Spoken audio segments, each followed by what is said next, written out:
I still remember the exact words she said to me. Not because I wanted to, but because some insults burn themselves into your memory like a brand you can't scrub off. You'll never amount to anything, Michael. You're just a phase my sister's going through. That was Rebecca, my wife's older sister, standing in their parents' kitchen with her arms crossed and that smile that wasn't really a smile at all. More like a warning. But here's the thing about people who judge you too early. They never see the plot twist coming. And 10 years later, when I walked into that reunion at Riverside Country Club, I wasn't walking in as a guest. I owned the place. Every polished floor, every crystal chandelier, every blade of grass on that pristine golf course. Before we jump back in, tell us where you're tuning in from, and if this story touches you, make sure you're subscribed because tomorrow, I've saved something extra special for you. But I'm getting ahead of myself. Let me take you back to where it all started, because the best revenge stories don't begin with victory.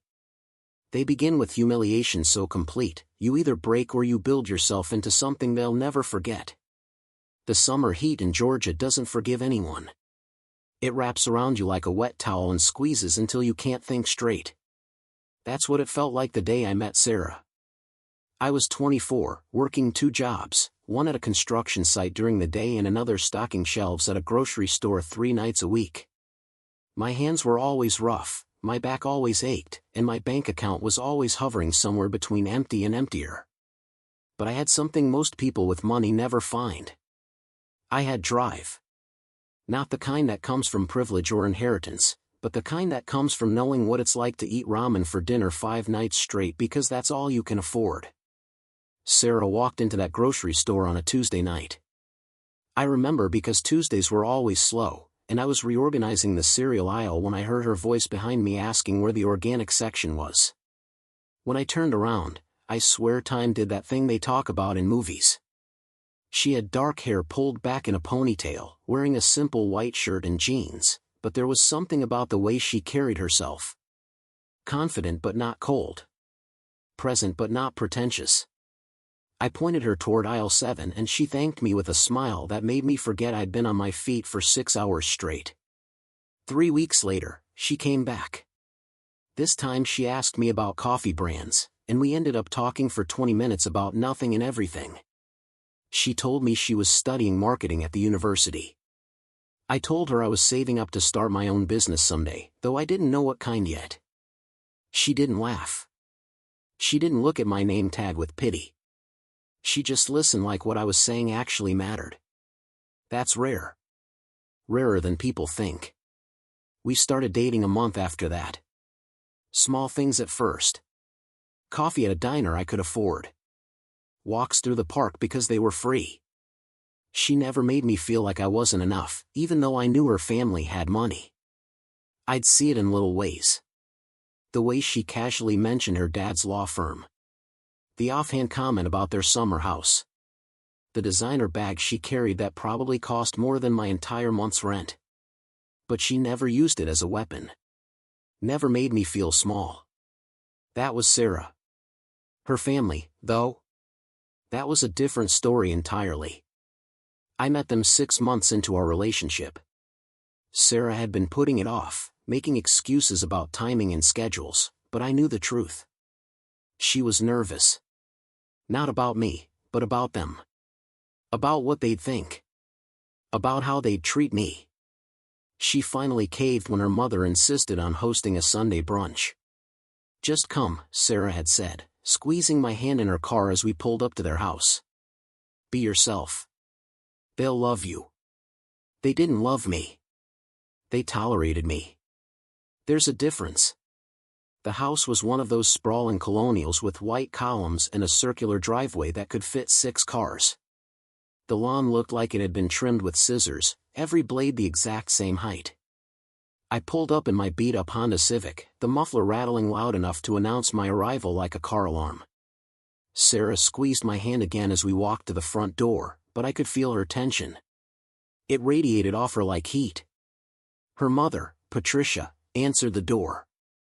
Tall, thin, blonde hair styled in a way that looked effortless but probably took an hour. She wore pearls. Actual pearls. At 11 in the morning.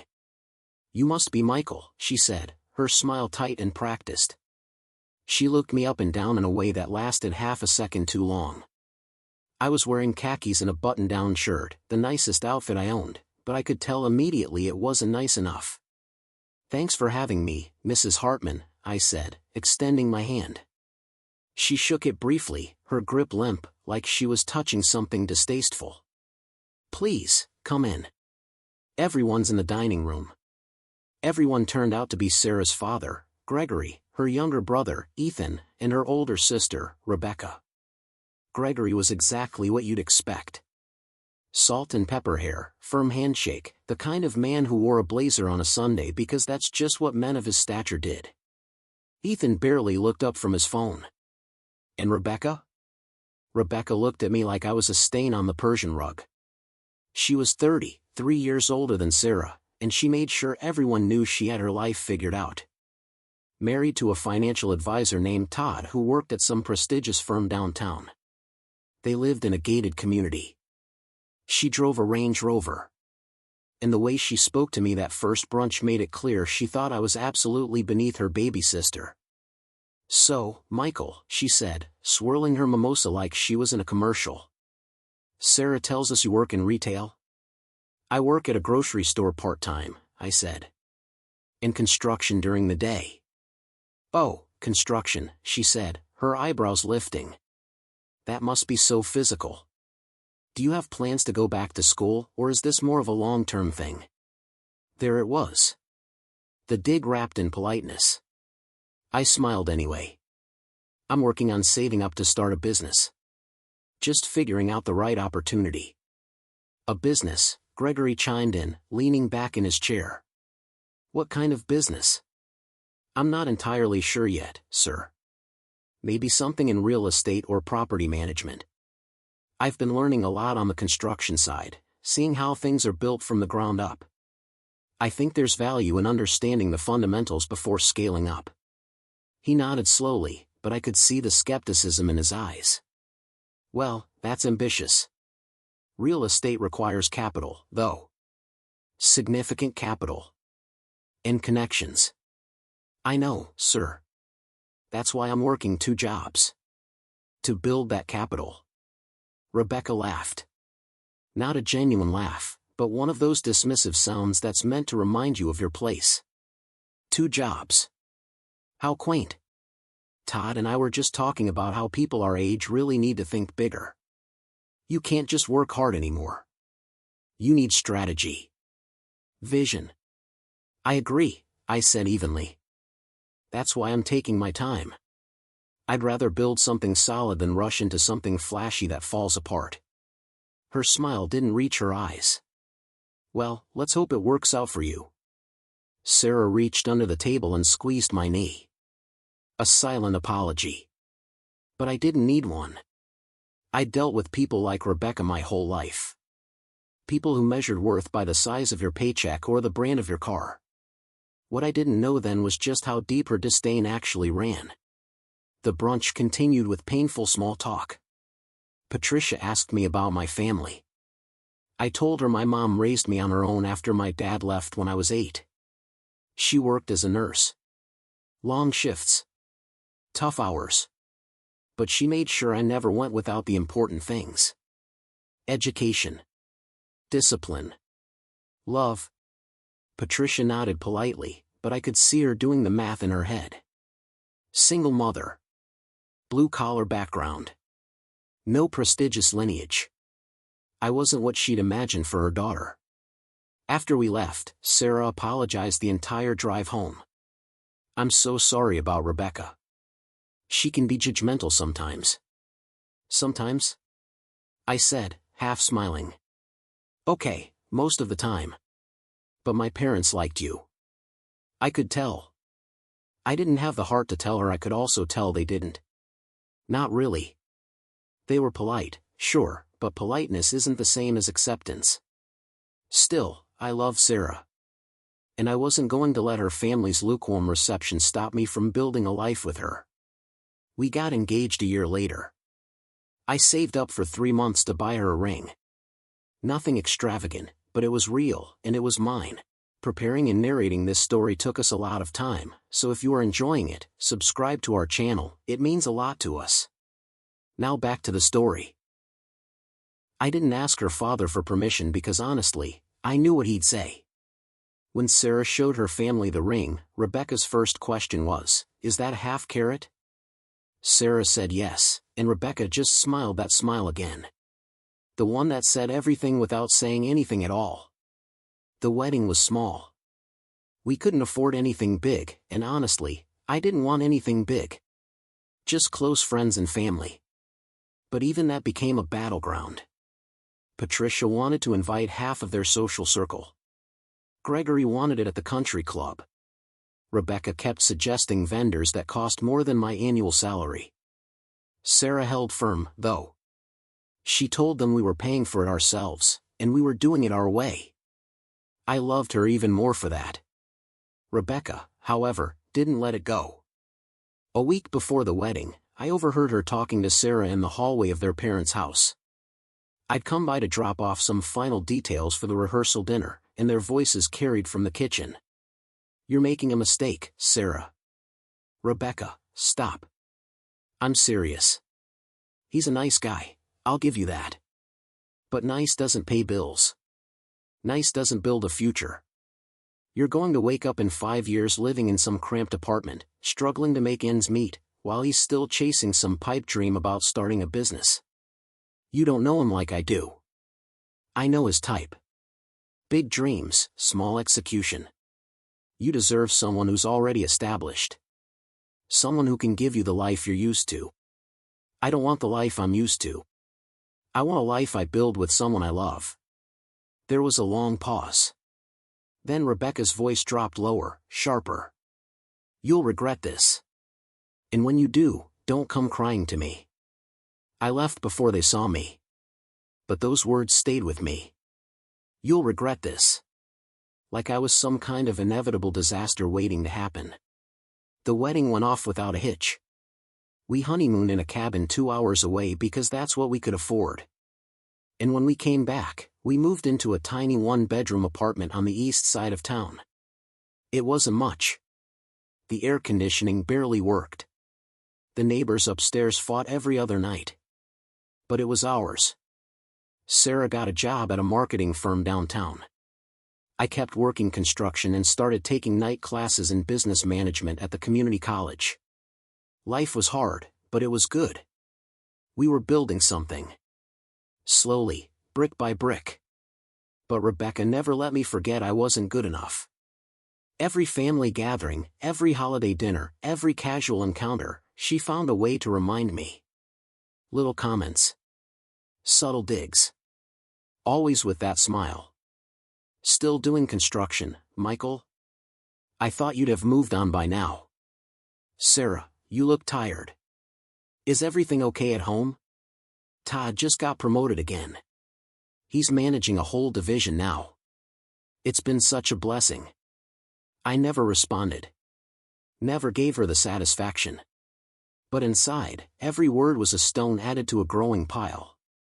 A pile I told myself didn't matter. But it did.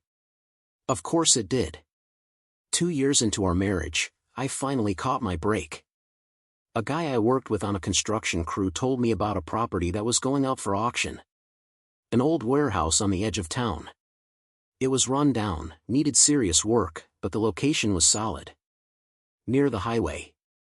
Zoned for commercial use. I didn't have the money to buy it outright, but I had just enough saved for a down payment. I spent 3 weeks putting together a business plan, researching potential renters, mapping out renovation costs. Sarah believed in me. She co-signed the loan. We bought it. It took 8 months of 16-hour days to renovate that building. I did most of the work myself, calling in favors from guys I'd worked with, learning skills I didn't have through sheer necessity. But when it was done, we had 3 commercial units ready to rent. Within 2 months, all 3 were leased. Suddenly, we had steady income beyond our paychecks. Real income. The kind that made me think maybe, just maybe, I could actually do this. Rebecca, Of course, had something to say about it. So you're a landlord now? That's cute. Todd's been investing in commercial real estate for years. He says the margins are razor thin unless you're operating at scale. I just smiled. We'll see. That first property became 2. Then 3. I reinvested every dollar of profit. Learned everything I could about property management, tenant relations, market trends. Sarah's marketing skills helped me brand the properties, attract better tenants, negotiate higher rents. We were a team. And slowly, steadily, we started building something real. 5 years into our marriage, I got a call from a broker I'd been working with. There's a property you need to see, he said. But it's big. Really big. It was Riverside Country Club. The place had been a staple of the community for decades. Old money. Generational wealth. The kind of place where memberships were passed down like heirlooms. But it had fallen into disrepair. Mismanagement, poor investments, a board of directors more interested in prestige than profit. They were hemorrhaging money. The bank was about to foreclose. I walked through it with the broker, my mind racing. The building was stunning even in its neglect. High ceilings, grand ballrooms, a golf course that stretched over 100 acres. It needed work, sure, but the bones were solid. And the location? Right in the heart of the wealthiest zip code in the county. What are they asking? I said. He told me. It was more money than I'd ever imagined spending. More than I had. But not more than I could borrow if I leveraged everything I'd built. It was a gamble. A massive, terrifying gamble. One wrong move and I'd lose everything. I called Sarah that night. Told her everything. It's risky, I said. Really risky. But I think we can do this. I think we can turn it around. She didn't hesitate. Then let's do it. We put together the most aggressive financial package I'd ever assembled. Leveraged every property. Took out loans that made my accountant sweat. Brought in investors who believed in the vision. And 3 months later, we closed the deal. I owned Riverside Country Club. The renovation took a year. We modernized everything while keeping the classic charm. Upgraded the golf course. Renovated the dining facilities. Brought in new management. Slowly, memberships started climbing again. The old guard was skeptical at first, but results spoke louder than pedigree. Within 2 years, we were profitable. Within 3, we were thriving. And the whole time, Sarah's family had no idea. We'd drifted apart from them over the years. Not dramatically, but gradually. Fewer dinners. Shorter visits. They were busy with their lives, and we were busy building ours. Rebecca, especially, had stopped asking about me. I think she assumed I was still scraping by, still chasing that pipe dream she'd mocked. Then the invitation came. Patricia was turning 65, and the family was throwing a reunion party. A big one. And guess where they'd chosen to host it? Riverside Country Club. Sarah opened the invitation at our kitchen table, her eyes widening as she read. Oh my God. What? She handed it to me. There it was. Elegant script on thick cardstock. Patricia Hartman's 65th birthday celebration. Riverside Country Club. Formal attire requested. I stared at it for a long moment, then looked up at Sarah. Do they know? She shook her head slowly. I don't think so. We haven't really talked about the business in detail. I mentioned you were doing well in real estate, but I never said specifics. A slow smile spread across my face. So they have no idea. None. We looked at each other, and I saw the same thought cross her mind that was crossing mine. This wasn't just a party. This was the moment. The moment where everything I'd built, every hour I'd worked, every insult I'd swallowed, it all came full circle. We're going, I said. Sarah grinned. Oh, we're definitely going. The 2 weeks leading up to the party were strange. I went about my daily routine, managing properties, overseeing operations at the club, but there was this low hum of anticipation running under everything. I wasn't nervous, exactly. I'd stopped caring what Rebecca or her parents thought of me years ago. But there was something satisfying about the timing of it all. Poetic, even. Sarah and I didn't tell anyone. Not her parents, not her siblings. We RSVP'd like normal guests and went about our business. The staff at the club knew, of course. My manager, David, thought it was hilarious. "Are you going to tell them before or after they order drinks?" he asked, smirking. "After," I said. "Definitely after." The night before the party, Sarah and I sat on our back porch, watching the sun set over the hills. We'd moved out of that cramped apartment years ago. Now we lived in a house we designed ourselves. Nothing ostentatious, but comfortable. Ours. "Are you ready for tomorrow?" Sarah asked, her head resting on my shoulder. "I've been ready for 10 years, I said. She laughed softly. "Rebecca's going to lose her mind." "Probably. My mom might actually faint." "Also possible." She turned to look at me, her expression more serious. "You know this doesn't change anything, right? Whether they acknowledge it or not, you've already proven everything you needed to prove." I kissed her forehead. "I know. But it'll still be fun to watch." The day of the party arrived with perfect weather. Clear skies, mild temperature, the kind of evening that made you remember why people paid premium prices for country club memberships. I put on my best suit, charcoal gray with a slim fit, the kind I never could have afforded back when Rebecca first met me. Sarah wore a navy dress that made her look like she'd stepped out of a magazine. We drove to the club in comfortable silence, her hand in mine. As we pulled into the parking lot, I saw the familiar cars. Gregory's Mercedes. Rebecca's Range Rover. Todd's Tesla. All parked in the guest spaces, lined up like trophies. I pulled into my reserved spot near the entrance. The one with the small plaque that read owner. Sarah noticed and squeezed my hand. "Here we go."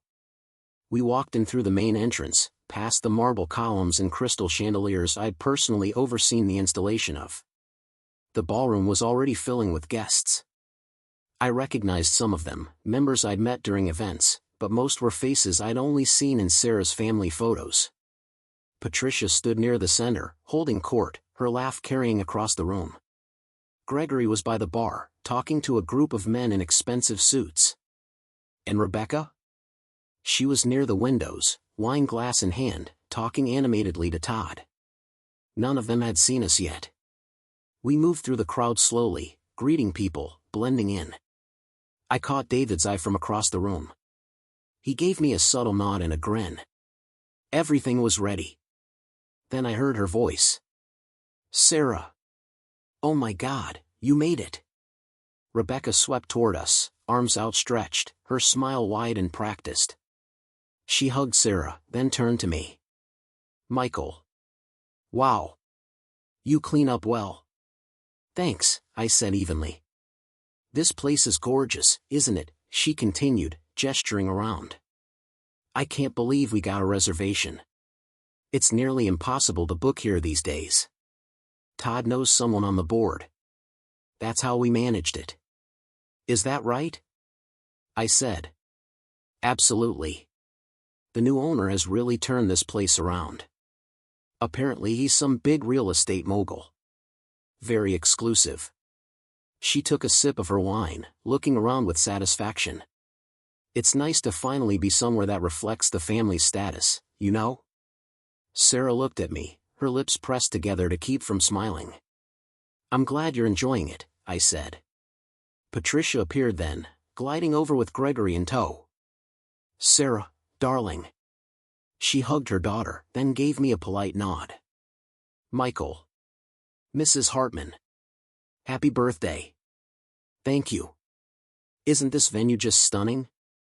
Gregory and I were so pleased when Rebecca suggested it. "It has that classic elegance, don't you think?" "It does," I agreed. We should get a table, Rebecca said. I reserved one near the front. Todd's already there. We followed them through the ballroom, past tables decorated with white linens and gold accents, centerpieces of fresh flowers I'd approved just yesterday. Todd stood as we approached, shaking my hand with that firm grip men like him always used to establish dominance. Good to see you, man, he said. How's the, property thing going? It's going well, I said. Still doing the landlord thing? Among other things. He nodded, clearly uninterested, and turned back to Gregory to continue whatever conversation we'd interrupted. Rebecca launched into a story about their recent vacation to the Amalfi Coast. Patricia admired the flowers. Ethan showed up late, apologizing about traffic. It was all very normal. Very typical. Then dinner was served. The staff moved with precision, bringing out courses I'd personally selected with the chef. Seared scallops. Filet mignon. A wine pairing that had been carefully curated. Everything was perfect. And through it all, Rebecca kept making little comments. This service is impeccable. You can always tell when a place is properly managed. The chef here is supposed to be world-class. I read about him in Southern Living. Todd and I are thinking of applying for membership. Apparently there's a waiting list, but with his connections, we shouldn't have a problem. I just nodded, ate my food, and waited. After dinner, Patricia stood to give a small speech, thanking everyone for coming, talking about family and gratitude and the blessings of another year. People clapped politely. Then Gregory stood and announced that there would be dancing and drinks, and everyone should enjoy themselves. That's when David approached our table. Excuse me, he said, his voice professional. Mr. Hartman? Gregory looked up. Yes? I'm David Chen, the general manager here at Riverside. I just wanted to personally welcome you and your family this evening. Oh, how thoughtful, Patricia said. Everything has been wonderful. I'm glad to hear it, David said. Then he turned to me. Mr. Brennan, if you have a moment, there's a small matter in the office that needs your attention. The table went quiet. Rebecca blinked. I'm sorry, what? David smiled politely. Mr. Brennan. The owner. I need to steal him away for just a moment. You could have heard a pin drop. Gregory's face went blank. Patricia's wine glass paused halfway to her lips. Todd's mouth actually opened slightly. And Rebecca? Rebecca just stared, her brain clearly trying to process what she'd just heard. Sarah, God bless her, just took a sip of her water like nothing unusual had happened. The owner? Rebecca finally said, her voice faint. I stood, adjusting my jacket. Yeah. I bought the place about 3 years ago. David, I'll meet you in 5 minutes. I want to finish my drink first. I sat back down, picked up my glass, and took a slow sip while the entire table processed reality crashing into their assumptions like a freight train. Rebecca's hand trembled slightly as she set down her wine glass. The sound of crystal meeting would echoed louder than it should have in the sudden silence that had swallowed our table. I watched her face cycle through emotions like a slot machine, confusion, disbelief, denial, and finally landing on something that looked like she'd just swallowed glass. You're joking, she said, but her voice had lost all its usual confidence. It came out thin, almost pleading. I leaned back in my chair, completely relaxed. Why would I joke about that? Todd cleared his throat, his alpha male handshake grip suddenly nowhere to be found. You own Riverside? This Riverside? Every square foot of it, I said. The golf course, the tennis courts, the dining facilities, the ballrooms. All of it. Patricia had gone very still, her practiced smile frozen on her face like a mask that had been shellacked in place. Gregory was doing that thing men of a certain age do when they're trying to recalculate everything they thought they knew. His jaw worked silently, eyes distant. Sarah reached under the table and squeezed my knee. Not in warning, but in solidarity. She was enjoying this as much as I was. But, Rebecca started, then stopped. Started again. You were working construction. You were stocking shelves. I agreed. That's how I learned the business. From the ground up. Literally. When did you? Patricia began, then seemed to lose her train of thought. She took a long drink of wine, longer than was polite. When did this happen? I bought my first property about 7 years ago. A warehouse over on Mitchell Street. You probably don't know it. Industrial area. But the location was right, and I saw potential. After that, I kept reinvesting. Built a portfolio. Sarah helped me brand everything, find the right tenants, negotiate better terms. We make a good team. I said it simply, matter-of-factly, but I made sure to emphasize Sarah's role. She'd been with me through all of it, believing in me when her family had written me off as a phase. But this club, Gregory finally found his voice. Do you have any idea what this place costs to run? The overhead alone must be staggering. About $2.3 million annually, I said. Give or take, depending on the season. But revenue last year was just over $7 million, so we're doing fine. Better than fine, actually. We're expanding the golf course next spring. Adding 9 holes. The number hung in the air like a bomb I'd just casually tossed onto the table. Rebecca made a sound, something between a laugh and a cough. That's not possible. You couldn't have, the capital required alone. I had investors, I said. People who believed in the vision. And I leveraged my other properties. It was risky, I won't lie. But I understood what I was buying. I'd spent years learning how these places operate, what makes them succeed or fail. The previous ownership had let it deteriorate, but the fundamentals were solid.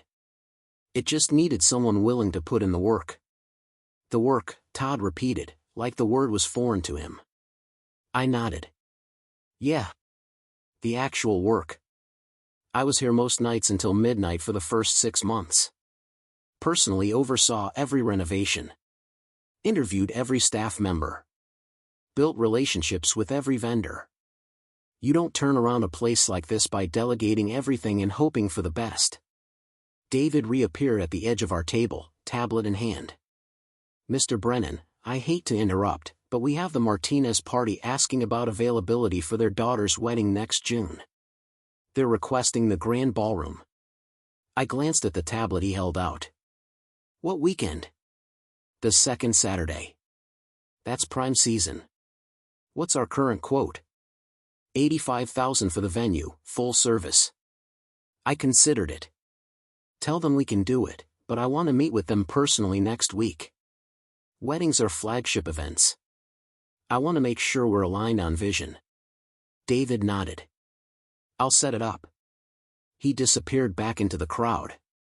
When I looked back at the table, everyone was staring at me like I'd just performed a magic trick they couldn't figure out.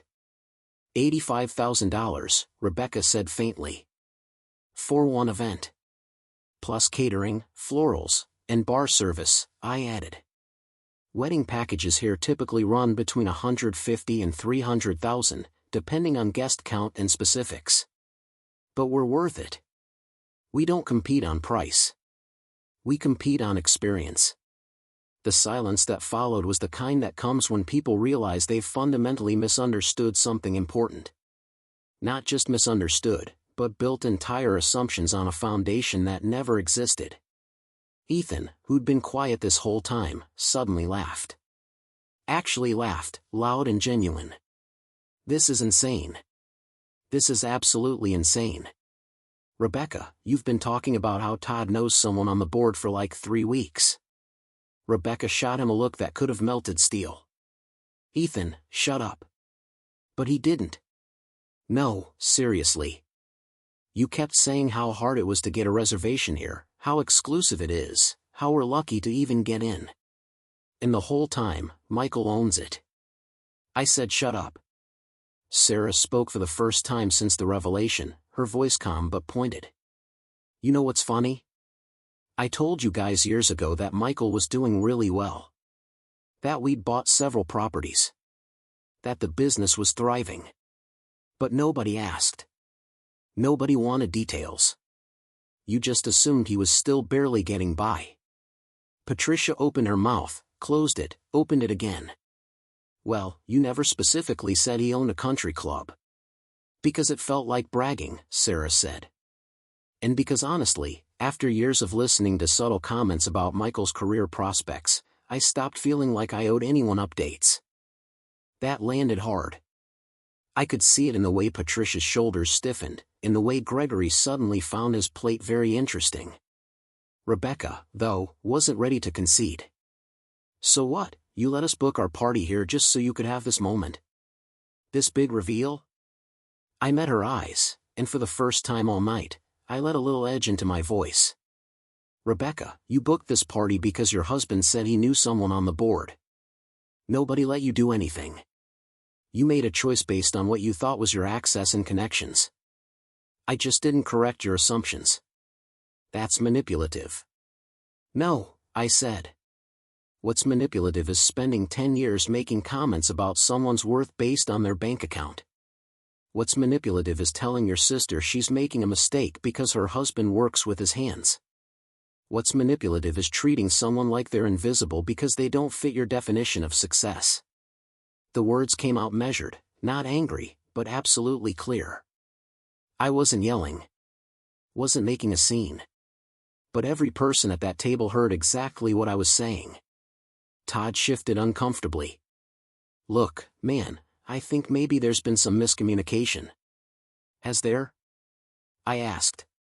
Because I remember pretty clearly being asked at multiple family dinners if I was still doing the landlord thing. I remember the tone in your voice every time. Like I was collecting rent from a couple of duplexes and barely scraping by. I didn't mean it like that. You did, though. That's exactly how you meant it. And that's fine. People judge. It's human nature. But what's interesting is how quickly those judgments become limitations in your own mind. You decided I was small, so you stopped seeing anything else. That's not my problem. That's yours. Patricia finally found her voice, though it was quieter than usual. Michael, I think we may owe you an apology. You don't owe me anything, I said. Honestly. I stopped needing your approval a long time ago. I built this life because I wanted to, not to prove something to anyone. Then why tell us at all? Rebecca asked. If you don't care what we think, why not just let us have the party and leave? I considered the question. It was fair, actually. Because Sarah deserved to see you realize you were wrong. Not about me. About her. You told her she was making a mistake. You told her she'd regret choosing me. And she spent 10 years proving you wrong while you refused to notice. So yeah, maybe I wanted you to see it. All at once. Undeniably. Sarah's hand found mine on top of the table this time. She didn't say anything, but she didn't need to. Gregory cleared his throat. The club looks remarkable, Michael. Truly. I remember when it was struggling. You've done impressive work here. It was an olive branch. A small one, but genuine. I nodded. Thank you. It's been a lot of effort, but it's worth it. I'd love to hear more about how you structured the acquisition, he continued. The financing alone must have been complex. And just like that, the tension broke slightly. Not completely, but enough. We spent the next 20 minutes talking about business. Real business. Gregory asked intelligent questions about capital structure and cash flow management. Todd, to his credit, stopped posturing and actually engaged with genuine curiosity. Even Patricia seemed to relax slightly, though she kept glancing at me like she was seeing a stranger wearing a familiar face. Rebecca remained quiet. She sipped her wine, looked out at the party, occasionally checked her phone. I could see the gears turning behind her eyes, trying to reconcile 10 years of assumptions with this new reality. Eventually, David approached again. Mr. Brennan, the DJ is asking about the playlist for the evening. Should we stick with the standard package or did you want to customize? I looked at Patricia. It's your birthday. What kind of music do you want? She blinked, surprised to be consulted. Oh, whatever you think is appropriate. It's your party, I said. Tell me what you like, and I'll make sure they play it. She hesitated, then smiled slightly. I've always loved Sinatra. And some Motown, if that's not too dated. I turned to David. You heard the lady. Sinatra, Motown, and mix in some contemporary stuff to keep the younger crowd happy. Tell Marcus I want smooth transitions, nothing jarring. Got it. David disappeared again. Patricia watched him go, then looked back at me. You really are involved in every detail, aren't you? It's the only way I know how to work, I said. My mom used to tell me that if something's worth doing, it's worth doing right. She was a nurse. Worked double shifts most of my childhood. But she never cut corners. Never did anything halfway. I guess I inherited that. Something shifted in Patricia's expression. Maybe it was the mention of my mom. Maybe it was seeing me in a different context. But for the first time since I'd met her, she looked at me without that thin veneer of polite disapproval. Your mother sounds like a remarkable woman, she said quietly. She is, I agreed. She's actually here tonight. She's a member now. Has been for about a year. She plays golf twice a week with a group of retired nurses. It's been good for her. Rebecca's head snapped up. Your mother is a member here? Why wouldn't she be? I asked. She worked her whole life, saved carefully, and now she's retired. She deserves to enjoy it. I gave her a membership as a gift, but she insists on paying her own bar tabs and tournament fees. Says she didn't raise me to give handouts, even to her. I saw Sarah smile at that. She loved my mom, had from the first day they met. My mom had welcomed her without judgment, without analyzing her background or her family's money. Just accepted her as the woman who made her son happy. I'd like to meet her, Patricia said. I was surprised by that. She's around somewhere. Probably telling embarrassing stories about me to anyone who'll listen. She loves this place. As if on cue, I heard my mom's laugh from across the room. That full, uninhibited laugh that always made other people smile. I turned and saw her near the bar, talking animatedly with a group of women her age. She wore a deep purple dress and had her hair done up. She looked happy. Genuinely, completely happy. That's her, I said, pointing. The one in purple. Patricia followed my gaze. She's lovely. She's the best person I know, I said simply. Everything I've done, every decision I've made, I think about what she'd say. Whether she'd be proud. That's my compass. The DJ started playing music then. Sinatra's voice filled the room, smooth and timeless. A few couples moved toward the dance floor. Gregory stood and offered his hand to Patricia. Shall we? She took it, standing with the grace of someone who'd been trained in proper posture since childhood. Before they walked away, she paused and looked at me. Thank you, Michael. For making this evening special. Happy birthday, Mrs. Hartman, I said. They moved toward the dance floor, and I watched them go. Older couples dancing to Sinatra at a country club. It was such a classic scene, so perfectly normal, that for a moment it was easy to forget the earthquake that had just happened at our table. Todd excused himself to take a phone call. Ethan wandered off toward the bar. That left just me, Sarah, and Rebecca at the table. The silence stretched out, not quite comfortable but not hostile either. Finally, Rebecca spoke. I really didn't think you'd make it. I turned to look at her. She wasn't meeting my eyes, just staring at her wine glass, turning it slowly in her hands. I know, I said. I thought you were a phase. Some rebellion thing Sarah was going through. Dating the poor guy to prove she wasn't shallow. I know that too. She finally looked up. I was protecting her. That's what I told myself. I was being the realistic one, the one willing to say the hard truths nobody else would. And now? I asked. She was quiet for a long moment. Now I think maybe I was protecting my own worldview more than I was protecting her. It's easier to believe success looks a certain way. Comes from certain places. When someone breaks that pattern, it's uncomfortable. It means maybe you don't understand things as well as you thought. It wasn't quite an apology, but it was closer than I expected. Success looks like a lot of things, I said. Sometimes it's loud. Sometimes it's quiet. Sometimes it's a guy in work boots who sees something everyone else missed. I missed a lot, she said quietly. Sarah reached across the table and took her sister's hand. You're not missing it anymore. Rebecca squeezed back, and something in her face cracked just slightly. Not broken, just open. He's good for you. I can see that now. I should have seen it before. Better late than never, Sarah said. Rebecca laughed, a real one this time, not the practiced sound I'd heard at dozens of family gatherings. God, I've been such an asshole. Yeah, I agreed. You really have. She looked startled for a second, then laughed harder. Okay. Fair. The music shifted to something more upbeat. Motown, like Patricia had requested. The dance floor started filling up with more guests. I saw my mom out there now, dancing with one of her friends, both of them laughing. Sarah stood and held out her hand. Dance with me?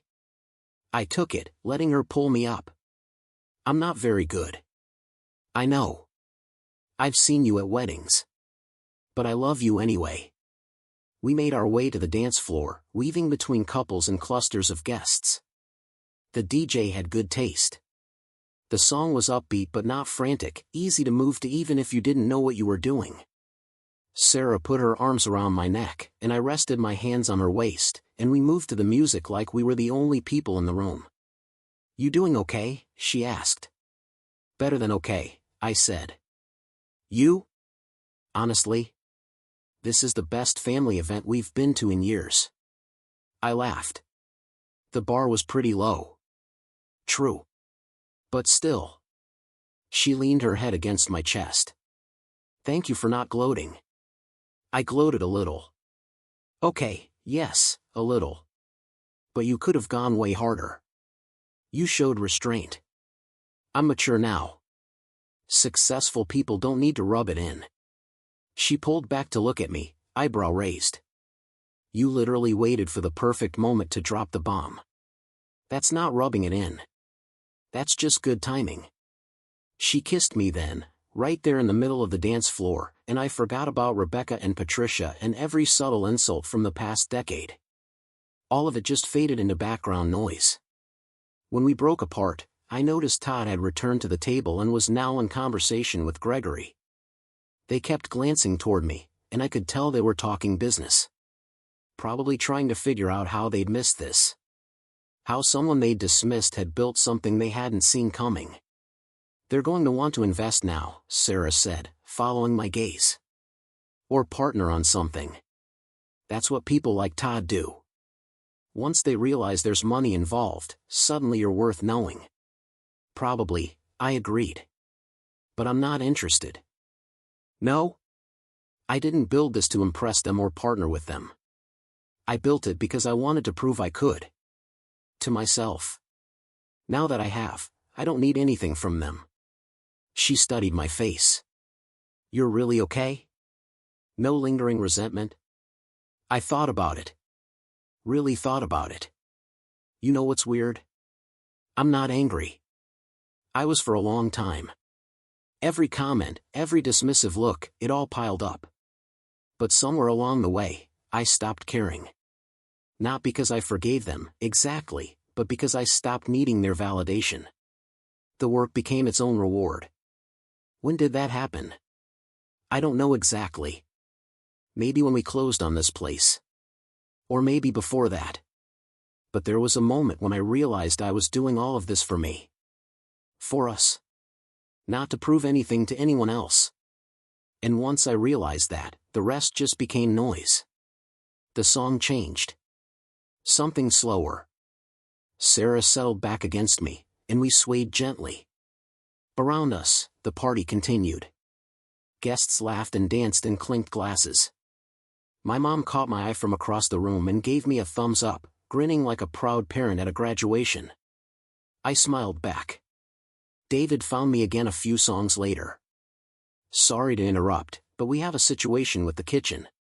Nothing serious, but the head chef wants your input. I sighed. Duty calls. Sarah kissed my cheek. Go. I'll be here. I followed David through the ballroom, past clusters of guests, toward the back hallway that led to the kitchen. But as we walked, he leaned in and lowered his voice. There's no kitchen situation. But there is someone here to see you. Says it's important. I frowned. Who? A Mr. Harrison. Says he's from Premier Hospitality Group. Apparently he's been trying to reach you for weeks. Premier Hospitality Group. One of the biggest management companies in the Southeast. They operated luxury hotels, resorts, high-end dining establishments. And they'd been leaving messages with my office for the past month. I'd been ignoring them. What does he want? He wouldn't say. Just that it was time-sensitive and worth your while. We reached my office, a modest space tucked away from the main areas. Nothing fancy, just a desk, some filing cabinets, and a window that overlooked the golf course. A man in his 50s stood when we entered. Expensive suit, graying hair, confident posture. He extended his hand. Mr. Brennan. James Harrison. Thank you for seeing me. I shook his hand. I'm in the middle of hosting an event, so I don't have a lot of time. I understand. I'll be brief. He pulled a folder from his briefcase and set it on my desk. Premier Hospitality has been watching what you've done here. The turnaround has been remarkable. Industry-leading, frankly. Thank you. We'd like to make you an offer. We want to buy Riverside. I leaned back against my desk, arms crossed. It's not for sale. Everything's for sale at the right price, he said smoothly. We're prepared to offer you $12 million. Cash. Clean transaction. You walk away with a significant profit and we take over operations. $12 million. 3 times what I'd paid.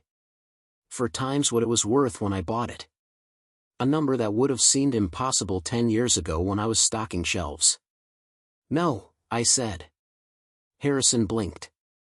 I'm sorry. I said no. I appreciate the offer, but Riverside isn't for sale. He seemed genuinely confused. Mr. Brennan, I don't think you understand.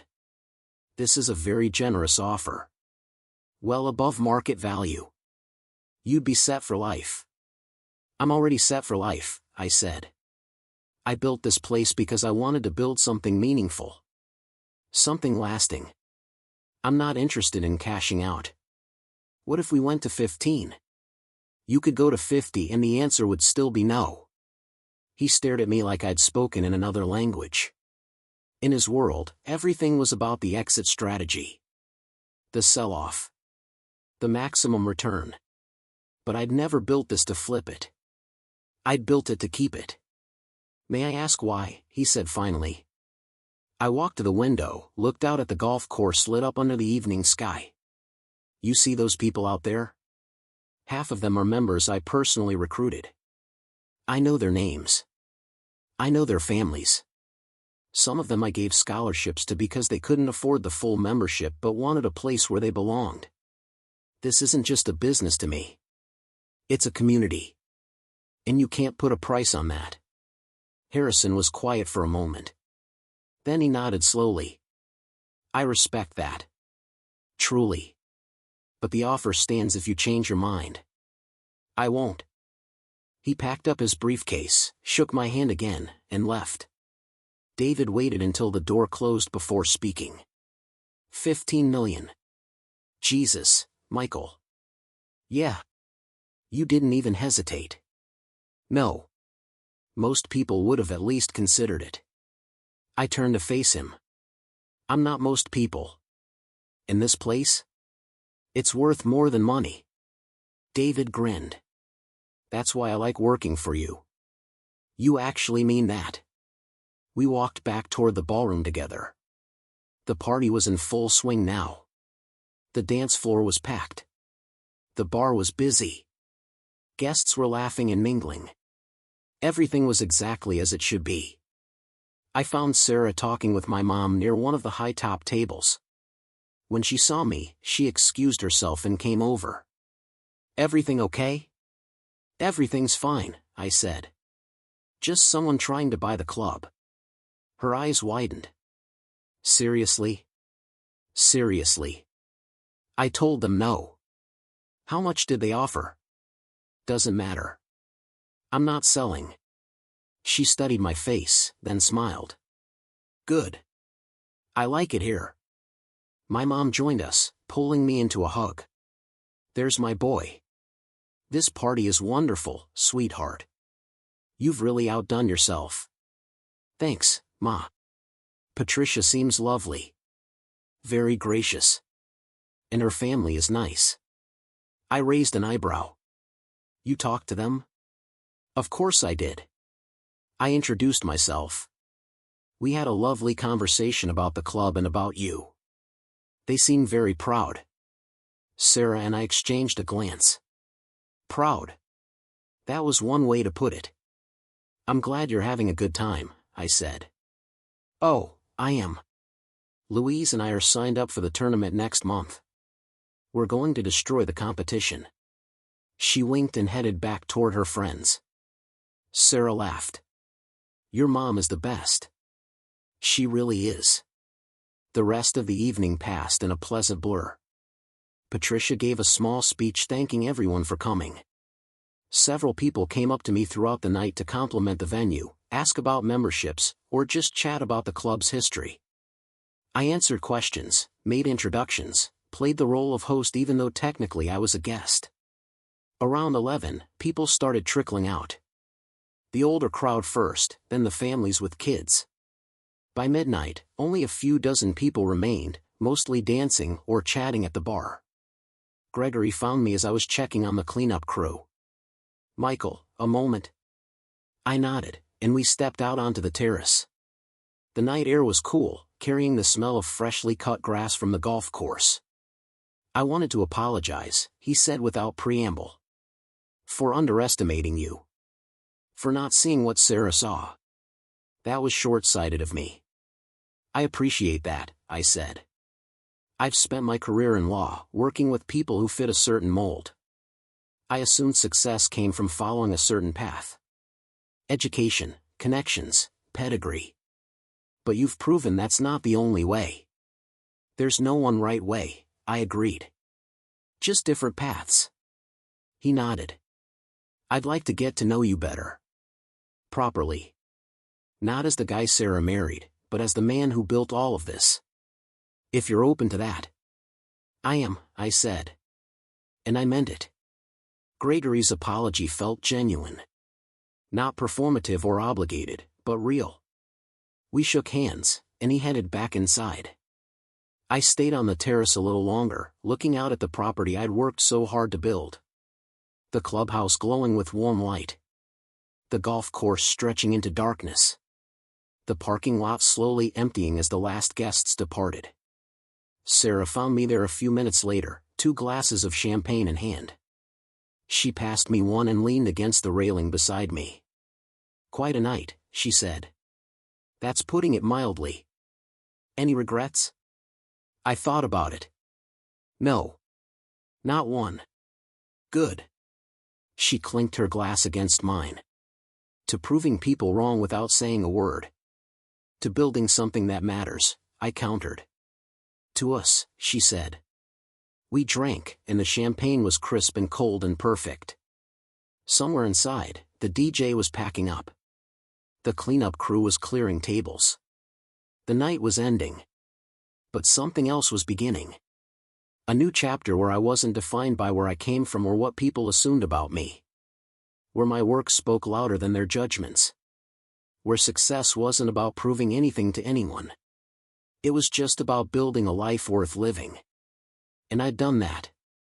Sarah rested her head on my shoulder, and we stood there together, watching the last few cars pull away into the night. Tomorrow would bring new challenges, new opportunities, new moments. But tonight, right now, everything was exactly as it should be. The morning after the party arrived with that peculiar quietness that follows big events. Sarah and I slept in later than usual, tangled up in sheets that smelled like hotel laundry detergent because we'd been too busy to do our own. When I finally opened my eyes, sunlight was streaming through the bedroom windows at an angle that told me it was well past 9. Sarah was already awake, scrolling through her phone with a small smile playing at the corners of her mouth. She noticed me watching and turned the screen toward me. Text messages. Dozens of them. From her mother, her father, even Ethan. All sent late last night or early this morning. Patricia had written, "Thank you for a beautiful evening. I hope we can have lunch soon. Just the three of us." Gregory's message was longer, more formal, but the sentiment was clear. He wanted to meet for coffee. Talk business. Get to know me properly. Even Rebecca had sent something, though hers was shorter. "I owe you both a real apology. Dinner this week?" "They're trying," Sarah said softly. "It's not perfect, but they're trying." I reached for my own phone on the nightstand. 3 missed calls from David, but when I checked the messages, they were all routine. Nothing urgent. The club had closed smoothly after the party. Cleanup was complete. Everything was fine. There was one other message, though. From a number I didn't recognize. I opened it. "Mr. Brennan, this is Lucas Chen. We met briefly at the cafe a few weeks ago. I wanted to let you know I took your advice. I quit the firm. Started my own practice. Small stuff for now, but it's mine. Thank you for what you said that day. It mattered more than you know." I stared at the message for a long moment, then showed it to Sarah. She read it and smiled. "You're collecting people." "What do you mean?" "People whose lives you've changed. Lucas. The members at the club who couldn't afford full price. That family you helped with the scholarship last month. You're building more than a business, Michael. You're building something bigger." I hadn't thought about it that way, but she was right. Somewhere along the line, this had stopped being about proving myself and started being about creating opportunities for others. Maybe that's what success actually looked like. Not the mansion or the car or the bank account, but the ripple effect of choices that helped people build their own lives. We spent the rest of the morning in comfortable silence. Coffee on the back deck.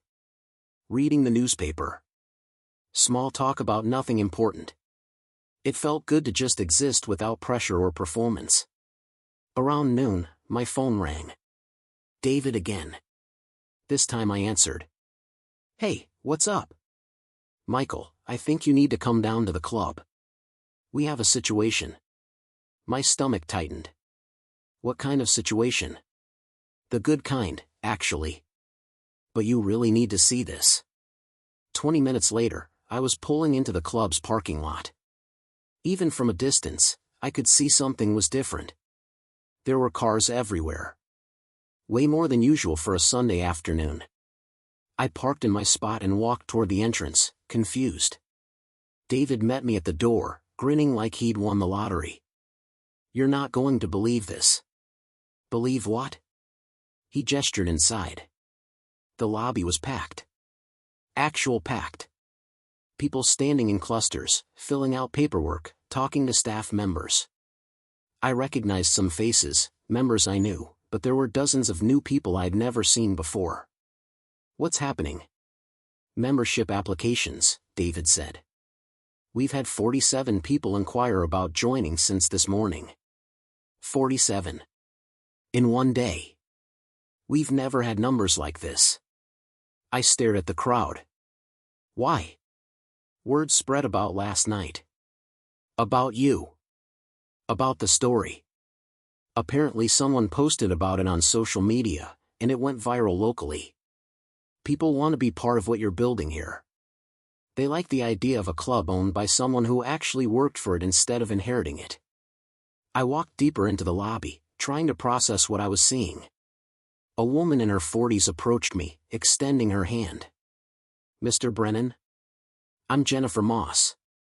I own a catering company in town. I heard about what you've done here, and I wanted to apply for membership. I've always felt like places like this weren't for people like me, but if you built this, maybe that's changing." I shook her hand, still somewhat dazed. "We'd love to have you. Talk to David here, he'll get you set up with an application." She thanked me and moved toward the desk. Another person approached. Then another. Each one with a similar story. They'd heard about the club. About me. About the idea that this place was for people who earned their way, not just those born into it.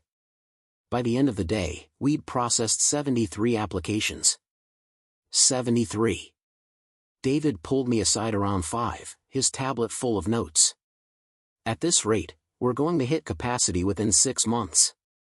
We might need to expand membership limits or create a waiting list." "Create the waiting list," I said. "But make sure we're thorough with applications. I don't want this place to become exclusive in the old way. I want it to be merit-based.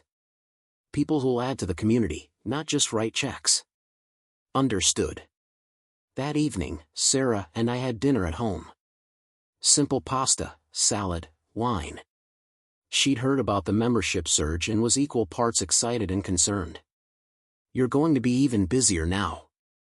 "Probably," I admitted. "But it's good busy. The kind that feels like it matters." "Just don't forget to breathe," she said. "You have a tendency to dive so deep into work that you forget there's a surface." She was right. I did that. Always had. It's what made me successful, but it's also what made me exhausted. I'll try to balance better. Good. Because I didn't marry a workaholic. I married a man who stops to help strangers on the side of the road. That hit differently than she probably intended. It reminded me of who I'd been before any of this. Before the properties, before the club, before the success. Just a guy who saw someone who needed help and pulled over. That person was still in there somewhere, buried under spreadsheets and business plans. "I haven't done that in a while," I said quietly. "Done what?" "Just helped someone. No agenda. No business angle. Just because it's the right thing." Sarah set down her fork. "Then maybe it's time to remember that part of yourself." The next morning, I drove into the city earlier than usual. Not to the club, but to the old neighborhood where I used to live. The streets looked the same. Same cracked sidewalks, same corner store with the faded awning, same kids playing basketball in the park despite the early hour. I parked near the community center, a building I'd passed 1,000 times but never really paid attention to. It was run down, paint peeling, windows that looked like they hadn't been cleaned in years.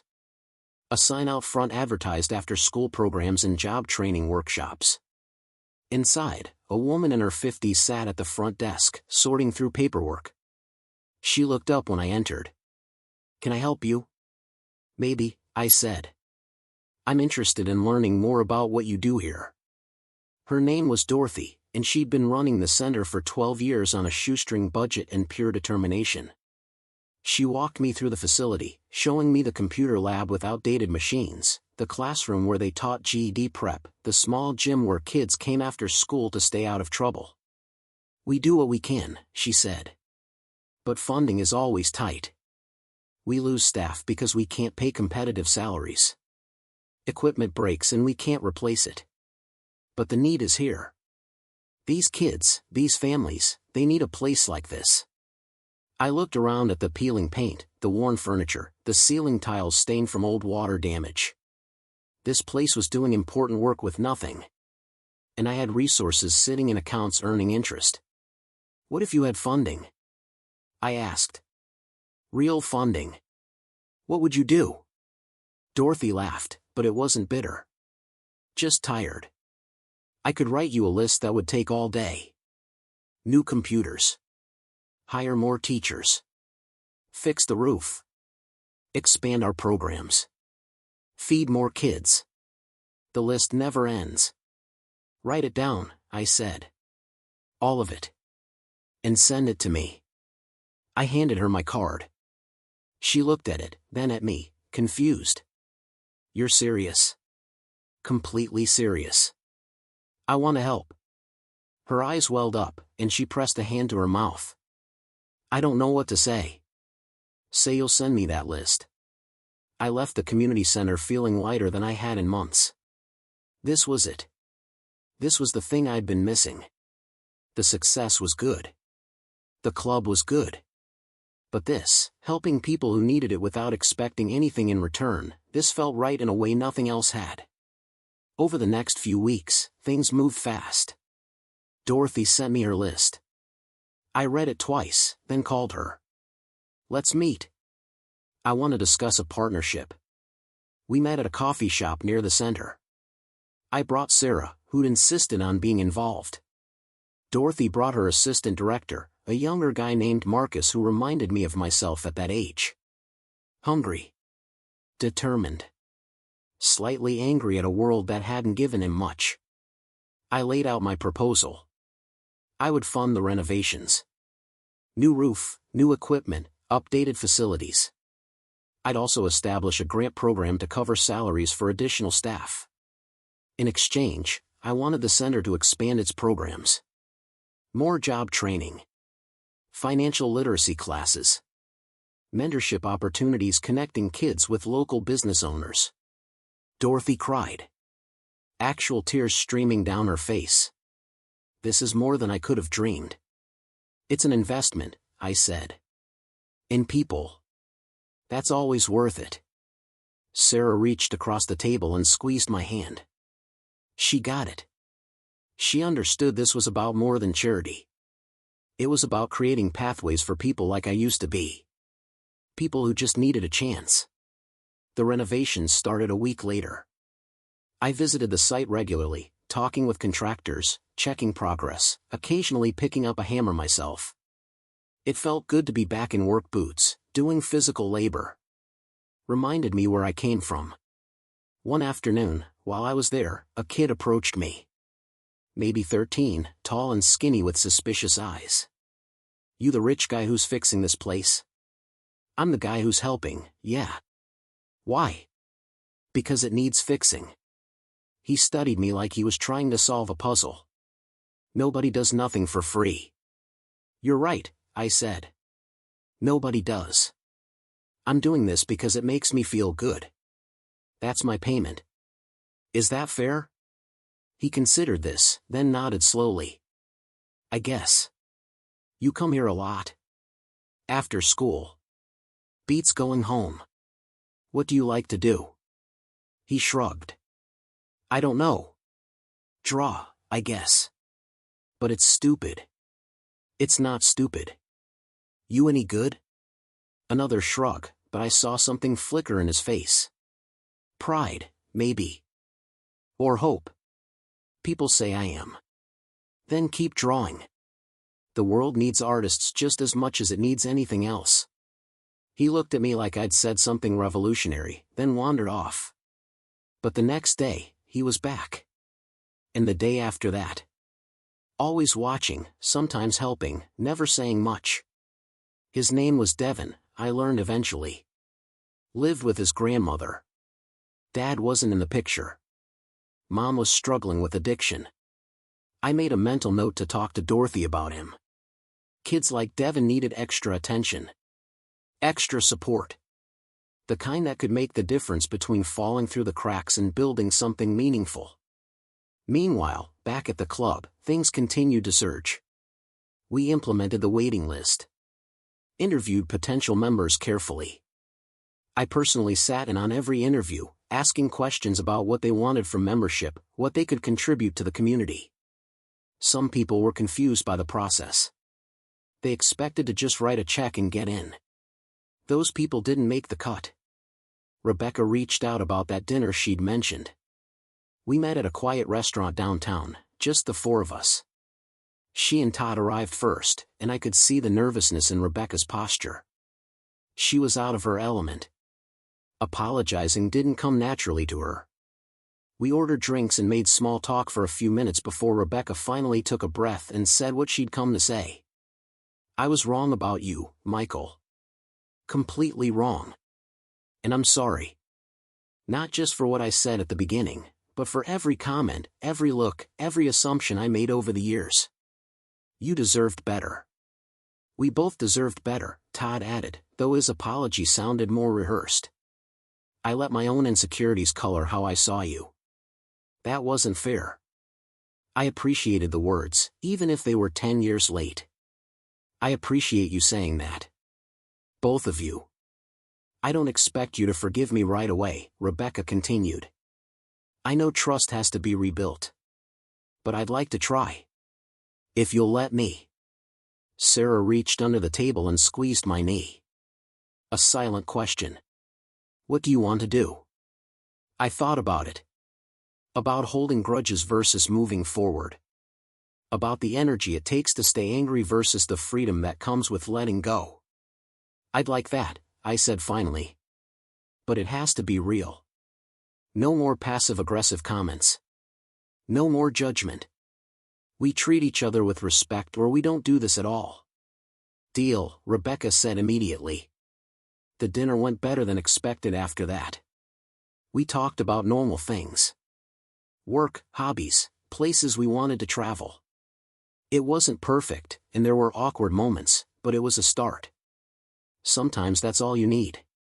Just a starting point. A few days later, I got a call from James Harrison. The guy from Premier Hospitality who'd tried to buy the club. Mr. Brennan, I hope I'm not bothering you. What can I do for you, Mr. Harrison? I wanted to follow up on our conversation. I know you said no to selling, but I have a different proposition. What if instead of buying Riverside, we partnered? You maintain ownership, but we provide resources. Marketing, operational support, connections to our network.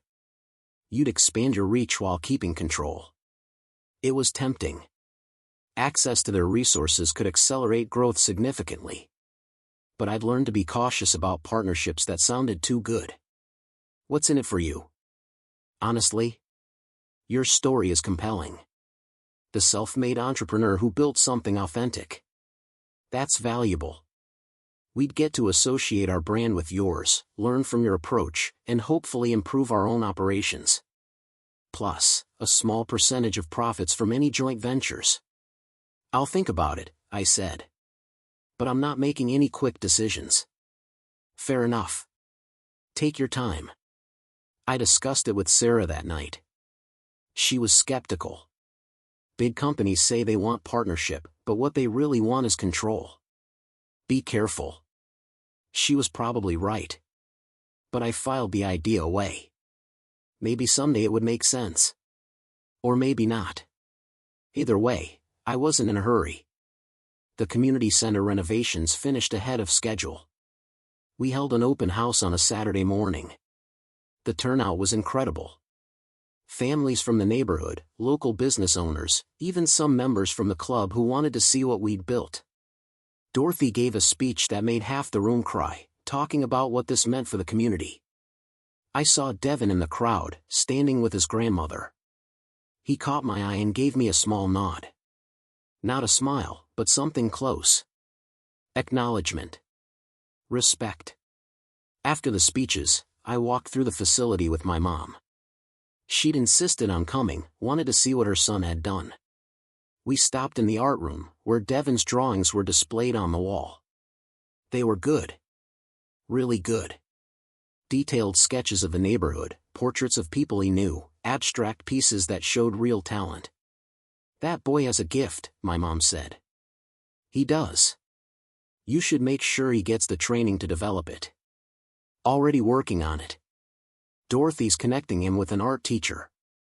And I set up a small scholarship fund for kids like him. For supplies, classes, whatever they need. My mom hugged me tight. I'm proud of you, Michael. Not because of the money or the success. Because you remembered where you came from. That's rare. Those words meant more than any business deal or property acquisition. My mom's approval was the one thing I'd always worked for, even when I didn't realize it. Life settled into a new rhythm after that. The club continued to thrive. The community center became a regular part of my schedule. I'd visit once a week, talk to the kids, check on programs, sometimes teach a workshop on basic business skills. It kept me grounded. Reminded me that success wasn't about accumulation. It was about impact.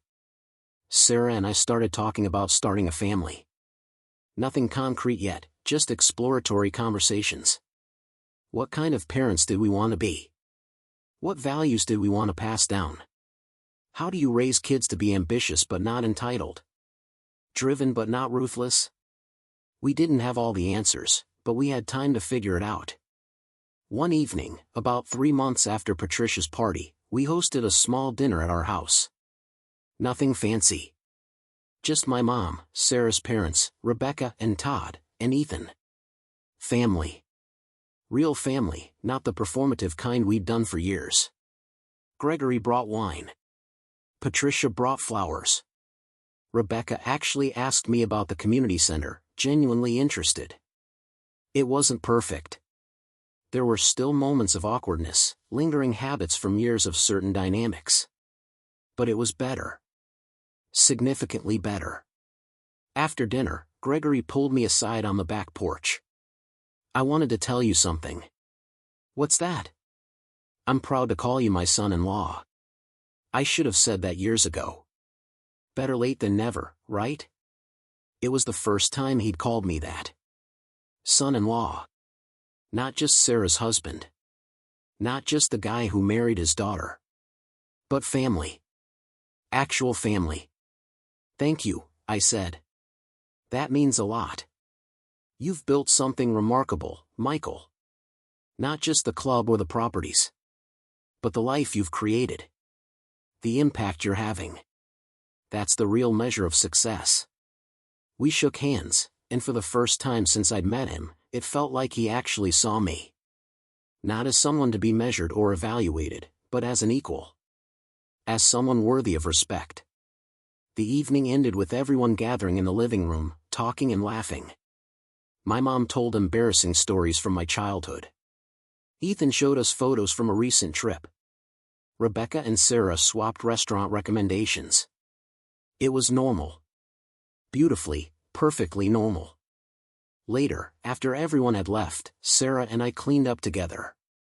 Washing dishes, putting away leftovers, comfortable silence punctuated by occasional observations about the evening. Your mom told me she's teaching a financial literacy class at the community center, Sarah said. She is. Started last week. She figured her years of managing money as a single parent gave her credibility the kids would respect. That's perfect. She's perfect. She really is. We finished cleaning and headed to bed. As I was brushing my teeth, I caught my reflection in the mirror. Same face I'd always had. Same eyes. But something was different. There was a calmness there that hadn't existed before. A settledness. I thought about the kid I used to be. Working 2 jobs. Eating ramen. Driving a car with a rattling muffler. That kid had been so hungry. So desperate to prove himself. To matter. And somewhere along the way, without really noticing, he'd done it. Not through force or aggression, but through consistency. Through showing up. Through refusing to let other people's limitations become his own. I climbed into bed next to Sarah. She was already half asleep, but she rolled over and draped an arm across my chest. Love you, she murmured. Love you too. I lay there in the dark, listening to her breathing even out. Thinking about the past decade. All the struggles and victories. The insults and the vindication. The long nights and the breakthroughs. It had all led here. To this moment. This life. This peace. Rebecca's words from 10 years ago echoed in my mind. You'll never amount to anything. She'd been so certain. So confident in her assessment. And she'd been wrong. Not because I'd proven her wrong specifically, but because she'd never understood what maturing actually meant. It wasn't about the mansion or the car or the country club. It was about the kid in the art room who now believed his drawings mattered. The single mom in the financial literacy class who was learning to budget. The young lawyer who'd quit a toxic job and started his own practice. The people whose lives intersected with mine and left both of us better for it. That was matching. That was success. And nobody could take that away. I closed my eyes, Sarah's warmth beside me, and felt something I hadn't felt in years. Complete. Whole. Like every piece of my life had finally clicked into place. Not perfectly. Not without scars or struggles. But authentically. Honestly. Mine. The next morning would bring new challenges. New opportunities. New moments to choose who I wanted to be. But tonight, right now, I was exactly where I was supposed to be. And that was enough. Up next, you've got 2 more standout stories right on your screen. If this one hit the mark, you won't want to pass these up. Just click and check them out.